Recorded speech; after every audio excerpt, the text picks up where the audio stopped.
আসসালামু আলাইকুম রহমতুল্লাহ। Welcome back to home to triple A victory. আমরা আমাদের ধারাবাহিক টিউটোরিয়াল সিরিজে সার্কিট থিওরেম নিয়ে আলোচনা করছিলাম। আজকের টিউটোরিয়ালে আমরা দেখব নর্টনস থিওরেম। চলো শুরু করা যাক আজকের ক্লাসটি। আমরা প্রথমে নর্টনস থিওরেমের স্টেটমেন্টটা দেখব যে আসলে নর্টনস থিওরেম কাকে বলে এবং আমরা কোনো একটা সার্কিটকে নর্টনস থিওরেমের মাধ্যমে কিভাবে রিপ্রেজেন্ট করতে পারি, এবং নর্টনস থিওরেমের সাথে আমাদের প্রিভিয়াস যে টিউটোরিয়াল ছিল থেভেনিন থিওরেমস, এটার রিলেশনটাও আমরা দেখব আজকের ক্লাসে। আমরা যদি একটু খেয়াল করি যে আমাদের যে নর্টনস থিওরেম এই জিনিসটা আসলে কি, এই টপিকসটা আমরা একটু স্টেটমেন্টটা দেখে নিই।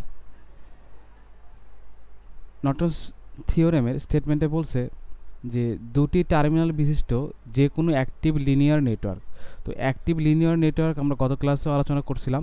যারা গত ক্লাস করো নাই তারা থেভেনিন থিওরেমের ক্লাসটি দেখতে পারো। তো অ্যাক্টিভ লিনিয়ার নেটওয়ার্কটা আমি এখানে আরেকবার বলে দিই যে এরকম যদি একটা সার্কিট থাকে যেখানে আমাদের অ্যাক্টিভ প্যারামিটার থাকবে, অর্থাৎ ভোল্টেজ সোর্স, রেজিস্টর, এই জিনিসগুলো থাকবে এবং এর মানগুলো চেঞ্জ হবে না, এটাকে আমাদের বলা হয় অ্যাক্টিভ লিনিয়ার সার্কিট। তো এরকম যদি অ্যাক্টিভ লিনিয়ার নেটওয়ার্কে এক জোড়া টার্মিনালের সাপেক্ষে, এক জোড়া টার্মিনাল বলতে ধরো যে এখানে একটা টার্মিনাল এ এবং এখানে একটা টার্মিনাল বি, এই এক জোড়া টার্মিনালের সাপেক্ষে আমাদের কি করা হয়, একটি কারেন্ট সোর্স এবং এর সাথে প্যারালালে সংযুক্ত একটি রেজিস্ট্যান্স দ্বারা প্রতিস্থাপন করা যায়।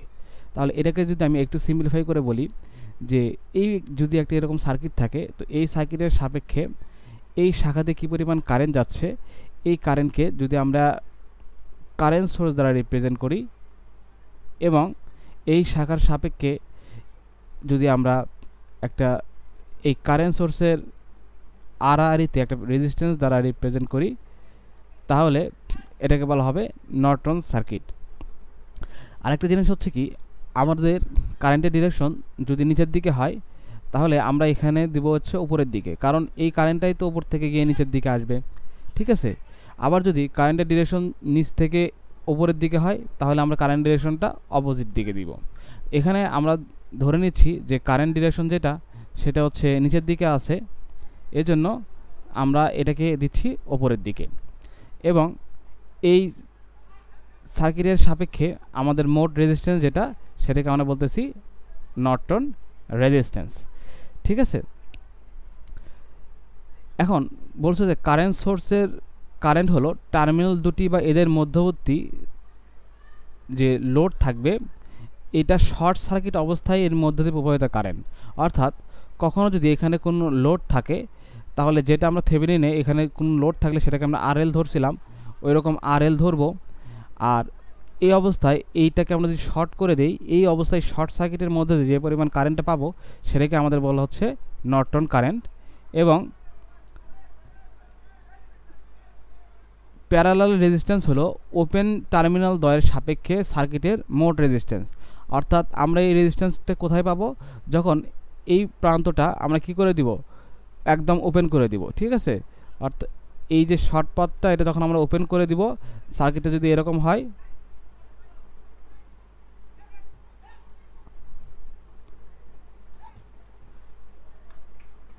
এই ওপেন শাখার সাপেক্ষে আমরা যে রেজিস্ট্যান্স পাবো সেটা হচ্ছে নর্টন রেজিস্ট্যান্স। তো এইটা আমরা গত ক্লাসেও করেছিলাম, যেটাকে আমরা বলছিলাম থেভেনিন রেজিস্ট্যান্স। তো এখানে থেভেনিন রেজিস্ট্যান্স এবং নর্টন রেজিস্ট্যান্স সেম, এবং ভোল্টেজ সোর্সগুলো এদের অভ্যন্তরীণ রোধ দ্বারা প্রতিস্থাপন করতে হবে এবং কারেন্ট সোর্স ওপেন বিবেচনা করতে হবে। তো আমরা যখন সার্কিটটা আঁকবো তখন আমাদের সোর্সগুলো ইনঅ্যাক্টিভ করতে হবে। তো ইনঅ্যাক্টিভ কীভাবে করতে হয়, যদি কোনো ভোল্টেজ সোর্স থাকে তাহলে সেটা হয়ে যাবে শর্ট, এবং যদি কোনো কারেন্ট সোর্স থাকে তাহলে সেটা হয়ে যাবে ওপেন। এবং এদের অভ্যন্তরীণ রেজিস্ট্যান্সগুলো আমাদের ভোল্টেজ সোর্সের সিরিজে হবে এবং কারেন্ট সোর্সের হবে কোথায়, প্যারালালে। তো এইভাবে আমাদের কি করতে হবে, সোর্সগুলো ইনঅ্যাক্টিভ করতে হবে। এবং যদি এখানে কোনো রেজিস্ট্যান্স থাকে তাহলে এই রেজিস্ট্যান্সকে আমরা এই যে দুটো পয়েন্ট এ এবং বি এদের মধ্যবর্তী আমরা সংযোগ করে দিব, যেটা হচ্ছে আর এল। তো এটাই হচ্ছে আমাদের নর্টন সার্কিট, ঠিক আছে। আচ্ছা, আমরা তাহলে একটা ম্যাথমেটিক্যাল প্রবলেম করি তাহলে আমাদের নর্টন থিওরেম রিলেটেড যে কনসেপ্ট, এই কনসেপ্টটা আরও ক্লিয়ার হবে। তো চলো আমরা একটা ম্যাথমেটিক্যাল প্রবলেম সলিউশন করি। এটা আমাদের বইয়ের এক্সাম্পল 05 নাম্বার একটা ম্যাথ। এখানে বলছে ফাইন্ড নর্টনস ইকুইভ্যালেন্ট অ্যাট এ এবং এ বি, অর্থাৎ এই যে এ এবং বি এটার মধ্যবর্তী আমাদের কী করতে হবে, নর্টন ইকুইভ্যালেন্ট আঁকতে হবে। তো আমরা একটু আগে দেখে আসছি যেটা নর্টন ইকুইভ্যালেন্ট বলতে সেখানে একটা কি থাকবে, কারেন্ট সোর্স থাকবে এবং তার প্যারালালে একটা হচ্ছে কি থাকবে, রেজিস্ট্যান্স থাকবে, যেটাকে আমরা বলতেছি আর এন, এবং এটা হচ্ছে শর্ট সার্কিট নর্টন কারেন্ট, এবং এটা হচ্ছে পয়েন্ট এ এবং এটা হচ্ছে পয়েন্ট বি। তো এই নর্টন ইকুইভ্যালেন্ট সার্কিটটা অঙ্কন করতে হবে, যার জন্য এই দুটো ভ্যালু আমাকে ফাইন্ড আউট করতে হবে। আমরা যদি প্রথমে এটা সলিউশন করি, তাহলে প্রথমে আমরা বের করব আর এন। তো আর এন বের করার জন্য আমাদের কি করতে হবে, এই সার্কিট যেটা আছে এটাকে আমাদের ইনঅ্যাক্টিভ করতে হবে। তো ইনঅ্যাক্টিভ করতে হলে কি করতে হবে, যে কারেন্ট সোর্স যেটা আছে সার্কিটে, এই যে কারেন্ট সোর্স এটা ওপেন, এবং এখানে একটা রেজিস্ট্যান্স থাকবে 6 ওহমের, আর এখানে যে ভোল্টেজ সোর্সটা আছে এই ভোল্টেজ সোর্সটা হয়ে যাবে শর্ট, আর এখানে রেজিস্ট্যান্স হয়ে যাবে 14। তারপরে কি আছে, এখানে কারেন্ট সোর্সটা হয়ে যাবে ওপেন, এবং এখানে একটা রেজিস্ট্যান্স আছে 5 ওহম, ঠিক আছে, এবং এই দুটা পয়েন্ট এ এবং বি।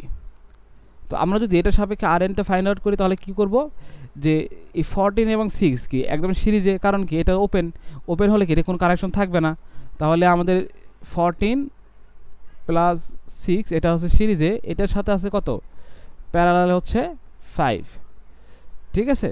তাহলে এটা যদি আমরা ক্যালকুলেশন করি তাহলে আমরা যেটা পাবো, তো নর্মালি এটা আমরা মুখেও ক্যালকুলেশন করতে পারি কিভাবে, যে 14 প্লাস হচ্ছে 6 20, তো 20 প্যারালাল 5, তার মানে 5 20-র কে ভাগ করলে কত হয়, 4, তো 4-এর চেয়ে এক বেশি 5 ভাগ বড়টা, তার মানে 20, তাহলে হয়ে যাবে এটা হচ্ছে 4।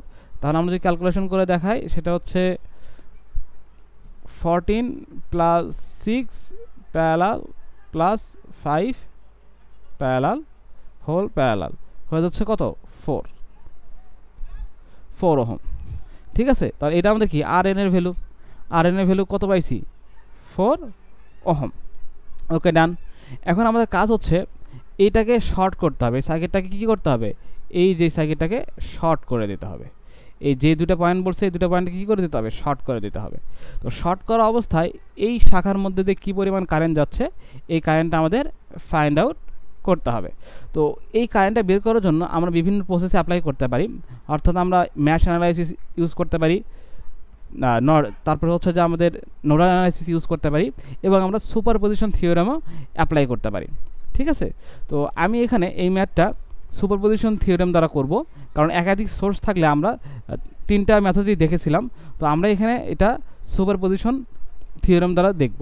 তো তোমরা চাইলে নিজেরা এটা নোডাল অ্যানালাইসিস বা ম্যাশ অ্যানালাইসিস দিয়ে করতে পারো, কেমন। তো আসো আমরা এটা সলিউশন করি সুপারপজিশন থিওরেম দিয়ে। তো সুপারপজিশন থিওরেমের জন্য আমরা প্রথমে কি করছিলাম, এখানে আমরা যদি 1 অ্যাম্পিয়ারের যে কারেন্ট সোর্স আছে এটাকে যদি অ্যাক্টিভ করি, তাহলে আমরা কী পাবো, দেখো এই যে 1 অ্যাম্পিয়ার যে কারেন্ট সোর্সটা এটা যদি আমি অ্যাক্টিভ করি, তাহলে আমরা যেটা পাবো, এই 1 অ্যাম্পিয়ার কারেন্ট সোর্সটা থাকবে 1 অ্যাম্পিয়ার, এবং তার প্যারালালে 6 ওহমের রেজিস্ট্যান্স থাকবে। তারপরে এই ভোল্টেজ সোর্সটা কী হয়ে যাবে, শর্ট হয়ে যাবে, এবং এখানে রেজিস্ট্যান্স থাকবে 14, আর কারেন্ট সোর্সটা কী হয়ে যাবে, ওপেন হয়ে যাবে, এবং এখানে রেজিস্ট্যান্স থাকবে হচ্ছে 5। কিন্তু দেখো এই দুটো পয়েন্ট কি আমাদের সেম পয়েন্ট না, তার মানে এটা যেহেতু শর্ট, তাহলে আমরা পয়েন্ট মেথডে কী দেখছিলাম, এটা যদি এ হয় তাহলে এটাও এখন এ হয়ে যাবে, তাহলে 5 ওহমও কী হয়ে যাবে, শর্ট হয়ে যাবে, ঠিক আছে। তো এই শাখার মধ্যে দিয়ে কী পরিমাণ কারেন্ট যাচ্ছে আমাদের এটা বের করতে হবে। তো আমরা এখানে যদি বের করি তাহলে দেখতে পাচ্ছি যে এটা নর্মাল একটা প্যারালাল সার্কিট। তো প্যারালাল সার্কিটে যদি আমি বের করি, আই এন যেহেতু first prime is equal to 1 multiply by কত, এটা কারেন্ট বের করতে চাচ্ছি, তাহলে 6 ডিভাইডেড বাই 6 প্লাস 14। তাহলে আমরা যদি ক্যালকুলেশন করি তাহলে যেটা পাবো 6 ডিভাইডেড বাই 20, 0.3, কত আসছে, 0.3 অ্যাম্পিয়ার। ডিরেকশন কোন দিকে, নিচের দিকে। আচ্ছা, এবার আমাদের কি করতে হবে, 14 ভোল্টের যে ভোল্টেজ সোর্সটা আছে এই 14 ভোল্ট সার্কিটের ভোল্টেজ সোর্সটা অ্যাক্টিভ যদি করি তাহলে সার্কিটটা কেমন হবে। তখন সার্কিটে যেটা হবে সেটা হচ্ছে কারেন্ট সোর্স যেটা ছিল সেটা হয়ে যাবে ওপেন, এখানে একটা রেজিস্ট্যান্স থাকবে 6, এখানে যে ভোল্টেজ সোর্স আছে নেগেটিভ পজিটিভ এই 14 এটা থাকবে, এখানে রেজিস্ট্যান্স থাকবে 14, এটা কি হয়ে যাবে, এটাও তো আমার ওপেন হয়ে যাবে যেহেতু কারেন্ট সোর্স, আর যদি যেহেতু কোনো ইন্টারনাল রেজিস্ট্যান্স নেই, আর এখানে কি এটা শর্ট করছি না, তার মানে কি এটা আমাদের শর্ট হয়ে যাবে, কারণ দুইটা পয়েন্ট আবার সেম পয়েন্ট। এখন আমাদের কি করতে হবে, এই শাখার মধ্যবর্তী প্রবাহিত কারেন্ট বের করতে হবে।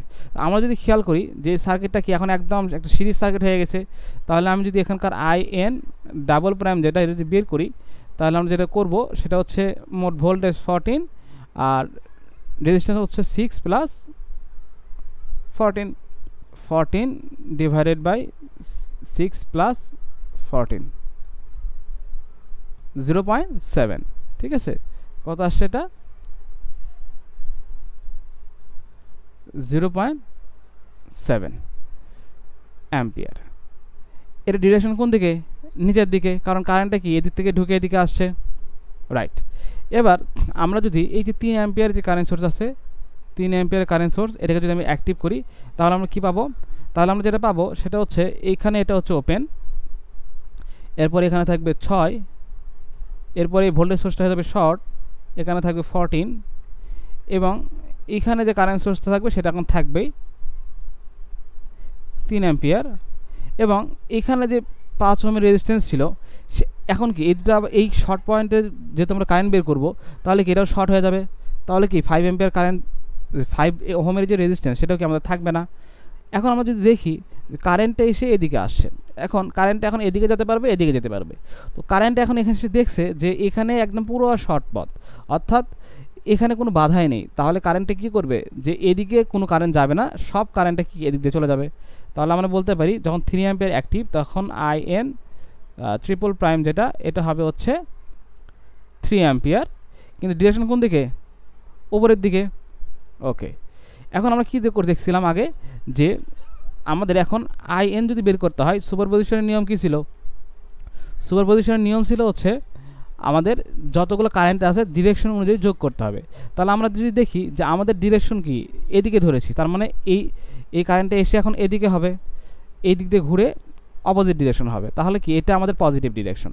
তাহলে 0.3 প্লাস 0.7 মাইনাস 3, এটা যদি আমরা ক্যালকুলেশন করি যেটা পাবো সেটা হচ্ছে 0.3 প্লাস 0.7 1 মাইনাস 3 মাইনাস 2 অ্যাম্পিয়ার, ঠিক আছে। তার মানে কারেন্টটা কোন দিকে ফ্লো হচ্ছে, কারেন্ট হচ্ছে ওপর দিকে ফ্লো হচ্ছে, আর ওপর দিকে যদি ফ্লো হতে হয় তাহলে এদিক থেকে ওপর দিকে ফ্লো হতে হলে আমার এদিকে যেতে হবে।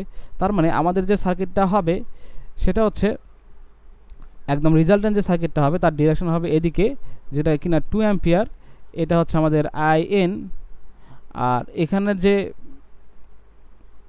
রেজিস্ট্যান্স হবে সেটা হচ্ছে RN, এটা হচ্ছে 4 ওহম এবং এটা হচ্ছে আমাদের পয়েন্ট A এবং B, রাইট। তো এভাবে আমরা আমাদের যে নর্টন থিওরেম রিলেটেড যে সার্কিটটা আছে এই সার্কিটটা সলিউশন করতে পারি। তো নর্মালি আমাদের এখানে ভ্যালুটা কী আসছে, মাইনাস আসছে, তো আমরা নর্মালি ভোল্টেজ সোর্স বা কারেন্ট সোর্সের ভ্যালুটা সবসময় পজিটিভ দেখাই, এই জন্য আমরা ডিরেকশনটা অনুযায়ী আমাদের সোর্সটা ড্র করব, ঠিক আছে।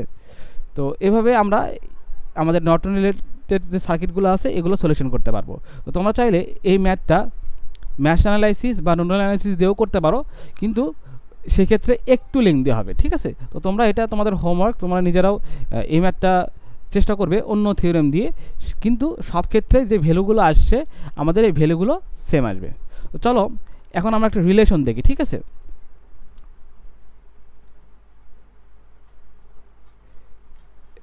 রিলেশন দেখব কিসের মধ্যে দেখব, যে আমাদের যে থেভেনিন থিওরেম ছিল এবং নর্টন থিওরেম, এই দুটো থিওরেমের মধ্যে আমরা রিলেশন দেখব। তো দেখো আমরা যখন থেভেনিন থিওরেম করেছিলাম, তো থেভেনিন থিওরেমে কী ছিল, এখানে একটা ভোল্টেজ সোর্স ছিল যেটাকে আমরা VTH বলছিলাম, এবং এখানে একটা রেজিস্ট্যান্স ছিল যেটাকে বলছিলাম আমরা RTH, এবং এখানে একটা সিরিজ রেজিস্ট্যান্স ছিল যেটাকে বলছিলাম RL। নর্টন থিওরেমে আমরা কী করলাম, দেখো নর্টন থিওরেমে এখানে একটা কারেন্ট সোর্স যেটাকে আমরা বলতেছি RN, তার প্যারালাল একটা রেজিস্ট্যান্স যেটা হচ্ছে RN, আর এটাকে হচ্ছে IN, ঠিক আছে, RN না, এবং এখানে যে রেজিস্ট্যান্স সেটা হচ্ছে RL। ওকে, ডান। একটু খেয়াল করো, আমরা যখন সোর্স ট্রান্সফরমেশন করেছিলাম তখন দেখো তো ভোল্টেজ সোর্সের সাথে যদি কোনো সিরিজ রেজিস্ট্যান্স থাকতো তাহলে সেটাকে আমরা কি IN বের করতে পারতাম না? VTH বাই হচ্ছে RTH, এই দুটো পয়েন্টকে আমরা সেম রাখলাম কারণ এটার মধ্যে কারেন্ট বের করব, তো এটাকে সেম রাখছি।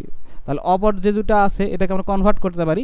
দেখো এই সোর্স কনভার্সন করলে আমাদের থেভেনিন থেকে নর্টনে যাওয়া যায় এবং নর্টন থেকে থেভেনিনে চলে আসা যায়, অর্থাৎ একটা আরেকটার ইকুইভ্যালেন্ট, ঠিক আছে।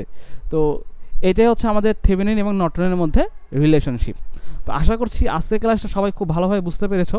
যদি নর্টন থিওরেম রিলেটেড আরও কোনো কনফিউশন থাকে তাহলে অবশ্যই আমাদেরকে কমেন্ট করে জানাতে পারো। ধন্যবাদ সবাইকে এতক্ষণ সাথে থাকার জন্য। Stay connected, learn together. আসসালামু আলাইকুম রহমতুল্লাহ।